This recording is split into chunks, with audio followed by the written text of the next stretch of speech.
ಶ್ರೀ ಜನತಾದಳ ಶ್ರೀ ರಾಮದೇವರಾದ ಶ್ರೀ ಶಾಂತೇಶ್ವರನ ಪಾದದೊಂದಿಗೆ ನಮಸ್ಕರಿಸಿ, ಯಾವ ಇತ್ತೀಚಿನ ದಿನಮಾನದಲ್ಲಿ ಈ ದೇಶ ಕಂಡರಿಯದ ಭ್ರಷ್ಟಾಚಾರದಲ್ಲಿ ನಮ್ಮ ಕರ್ನಾಟಕದ ಮುಖ್ಯಮಂತ್ರಿಯನ್ನು ಮುಳುಗಿರ್ತಕ್ಕಂಥ ಮೂಢ ಹಗರಣದಲ್ಲಿ ಸಿಗಿಬಿದ್ದು ಇವತ್ತಿನ ದಿವಸ ಜನರಿಗೆ ಯಾವುದೇ ರಸ್ತೆ ಆಗಲಿ ಹಾಗೂ ಇನ್ನಿತರ ಸಾಮಾಜಿಕ ಕಾರ್ಯಕ್ರಮಗಳಾಗಲಿ, ರೈತರದೊಂದು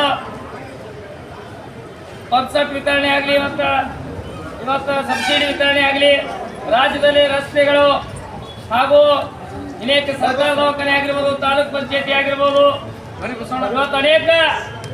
ಇವತ್ತು ಇಲಾಖೆಗಳಲ್ಲಿ ಏನಾಗ್ಯದಪ್ಪ ಅಂದ್ರೆ ಯಾವ ನಮ್ಮಲ್ಲಿ ಕೆಲಸಗಳಾಗ್ಯಾವ. ಯಾಕಾಗ್ಯಾವ ಅಂದ್ರೆ ಏನಾದ್ರು ಕೇಳಿದ್ರೆ ಮುಖ್ಯಮಂತ್ರಿಗಳು ಮೂಢ ಹಗರಣ, ಸರ್ಕಾರದ ಮೂಢ ಹಗರಣದಾಗ ಸಿಗಿದ್ದದ, ಅದಕ್ಕೆ ನಾವು ಯಾವುದೂ ಕೆಲಸ ಮಾಡಂಗಿಲ್ಲ ಅನ್ನೋ ಮುಖಾಂತರ ಇವತ್ತ ರಾಜ್ಯ ಸರ್ಕಾರ ಭ್ರಷ್ಟಾಚಾರದಲ್ಲಿ ತೊಡಗಿದೆ ಅಂತ ಹೈಕೋರ್ಟನ್ನು ಮಾನ್ಯ ತೀರ್ಪು ಕೊಟ್ಟಿದ್ದಾಗಿದೆ.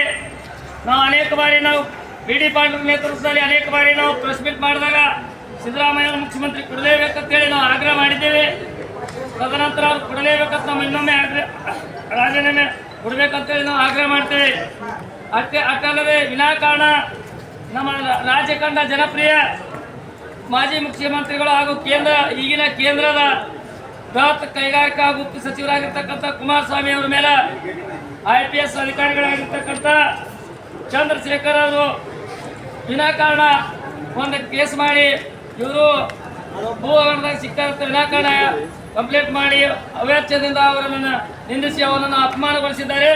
ಒಂದು ರಾಜ್ಯ ಕಂಡಿರ್ತಕ್ಕಂಥ ಬಡ ನಾಯಕ, ರೈತ ನಾಯಕ, ದಲಿತ ನಾಯಕನಾಗಿರ್ತಕ್ಕಂಥ ಕುಮಾರಸ್ವಾಮಿ ಅವರಿಗೆ ಆಗಿರ್ತಕ್ಕಂಥ ಅನ್ಯಾಯ ಇದು ಅಖಂಡ ಎಲ್ಲ ಕರ್ನಾಟಕದ ಜನಕ್ಕೆ ಆಗದಂತ ನಾ ಆಗ್ರಹ ಮಾಡ್ತೀನಿ, ಖಂಡಿಸ್ತೇನೆ ಬಂಧುಗಳೇ. ಅದಕ್ಕಾಗಿ ಯಾವ ತಪ್ಪಿಸ್ತಕ್ಕಂಥ ಅಧಿಕಾರಿಗಳಾಗಿರ್ತಕ್ಕಂಥ ಅವರನ್ನು ಈಗಲೇ ವಜಾಗೊಳಿಸಿ ಅವರನ್ನು ಹುದ್ದೆಯಿಂದ ಕೆಳಗಿಳಿಸಿ ಅವರನ್ನು ಕಾನೂನು ಕ್ರಮ ಕಳ್ಕೊಂಡು ಅವರಿಗೆ ಶಿಕ್ಷೆಯನ್ನು ಒಳಪಡಿಸಬೇಕು. ಇಲ್ಲವಾದರೆ ನಾವು ಇನ್ನು ಮುಂದೆ ಬಿ ಡಿ ಪಾಟೀಲ್ ನೇತೃತ್ವದಲ್ಲಿ ನಮ್ಮ ಈಗ ಬಂದಿರತಕ್ಕಂಥ ನಮ್ಮ JDSನ ಮುಖಂಡರಾಗಿರ್ತಕ್ಕಂಥ ಮೈಬೂಬ್ ಬೇನೂರು ಅವರು, ಬದ್ರು ಮುಲ್ಲಾ ಅವರು, ಗ್ರಾಮ ಪಂಚಾಯತ್ ಅಧ್ಯಕ್ಷರಾಗಿರ್ತಕ್ಕಂಥ ಬಸವರಾಜ್ ಗೌಡಿ ಅವರು, ಸಿದ್ದೂರು ಅಣ್ಣ ಅವರು, ವಿಜಯ ಅಗರ್ಕೆನವರು, ಬದ್ರು ಮುಲ್ಲಾ ಅವರು, ಗುಂಡು ಅವರು, ಇರ್ಫಾನ್ ಅವರು, ಚಿದಾನಂದ ವಾಲಿಕರ್ ಅವರು, ಸಿದ್ದೂರು ಅಣ್ಣ ಅವರು, ಸಲೀಂ ಅವರು, ಇನ್ನೂ ಅನೇಕ ನಮ್ಮ ರೈತರು ಬಂದಿರ್ತಕ್ಕಂಥ ಇನ್ನೇನಾಗ್ಯದಂದ್ರೆ ರೈತರ ಪರಿಸ್ಥಿತಿ ಗೋಳಾಗ್ಯದ. ಇವತ್ತಿನ ದಿವಸ ತಕ್ಕ ಮಟ್ಟಿಗೆ 3 ವರ್ಷ ನಾವು ಬರಗಾಲ ಬಿದ್ದರು. ಬಿ ಡಿ ಪಾಟೀಲ್ ನೀರಾವರಿ ಹೋರಾಟ, ಅನೇಕ ನೀರಾವರಿ ಹೋರಾಟ ಮಾಡಿದರು. ಇವತ್ತೇನು ತಕ್ಕ ಮಟ್ಟಿಗೆ 3 ವರ್ಷ ನಂತರ ನಮ್ಮಲ್ಲಿ ಮಳೆ ಆಗ್ಯದ. ರಸಗೊಬ್ಬರ ಕೊಟ್ಟಿಲ್ಲ, ಏನಾದರೂ ಕಳಪೆ ಮಟ್ಟದ ರಸಗೊಬ್ಬರ ಕೊಡ್ತಾ ಇದ್ದಾರೆ. ಇನ್ನೂ ಅವರಿಗೆ ಸ್ಪ್ರಿಂಕ್ಲರ್ಸ್ ಹಾಕಿಲ್ಲ, ಇನ್ನೂ ಅವರಿಗೆ ರೈತರು ಕೃಷಿ ಹೊಂಡಿನ ಬಿಲ್ ಇಲ್ಲ. ಇನ್ನೂ ಅನೇಕ ಇವತ್ತಿನ ದಿವಸ ತಾರತಮ್ಯ ಅದಾವ. ಅನೇಕ ಹಳ್ಳಿಗಳಿಗೆ ನಾವು ವಿದ್ಯುತ್ ಸಂಪರ್ಕವನ್ನು ಕೊರತೆಯಿಂದ ರೈತರು ಭಾಳ ಪರದಾಡ್ತಾ ಇದ್ದಾರೆ. ಇನ್ನೊಂದು ವಿಶೇಷವಾಗಿ ನಾನು ಇಲ್ಲಿ ಮನವಿ ಮಾಡಕ್ತೀನಿ ಏನಂದ್ರೆ, ನಮ್ಮ ಬಿ ಡಿ ಪಾಟೀಲರು ಅವಾಗ ವಿಚಾರ ಮಾಡಿ ನಮ್ಮ ಮನೆಯೇ ಮಾತಾಡಿದ್ರು. ರಾತ್ರಿ 10ರಿಂದ ಮುಂಜಾನೆ 6 ತನಕ ಕರೆಂಟ್ ಕೊಡಬೇಕು ರೈತರಿಗೆ. ಅದನ್ನು KV ಅವ್ರು ತೆಗಿಲಿಕ್ಕತ್ತಾರ ಮಾನ್ಯ ಸಾಹೇಬ್ರೆ.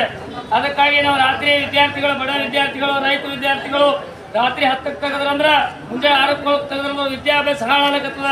ಅದಕ್ಕಾಗಿ ರಾತ್ರಿ ಕೂಡ ಕರೆಂಟ್ ಕೊಡ್ಬೇಕಂತೇಳಿ ನಾನು ವಿಶೇಷವಾಗಿ ತಹಸೀಲ್ದಾರ್ ಸಾಹೇಬರಿಗೆ ನಾನು ಮನವಿ ಮಾಡ್ತೀನಿ.